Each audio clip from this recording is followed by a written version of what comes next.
August મહિનામાં મેઘરાજા બોલાવશે ભૂક્કા। હવામાન નિષ્ણાત અંબાલાલ પટેલે ઓગસ્ટ મહિનામાં ભારેથી અતિભારે વરસાદનું અનુમાન વ્યક્ત કર્યું છે।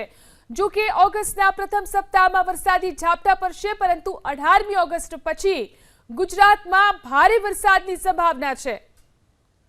હાલમાં પહેલી, બીજી, ત્રીજી ઓગસ્ટે રાજ્યના ભિન્ન ભાગમાં વરસાદ ઝાપટા પડશે। 6 થી 10 ઓગસ્ટમાં વધુ વરસાદી ઝાપટા પડવાની શક્યતા રહેશે। 18થી લગભગ 20-22માં કેટલાક ભાગમાં ભારે વરસાદ ઝાપટા પડવાની શક્યતા રહેશે। પણ ઉલ્લેખનીય છે કે ઓગસ્ટના છેલ્લા સપ્તાહમાં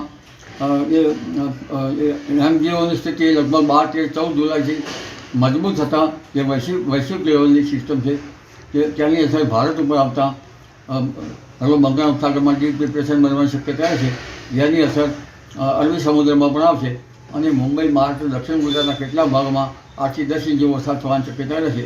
સૌરાષ્ટ્ર ગુજરાતના કેટલાક ભાગમાં પૂર આવવાની શક્યતા રહેશે।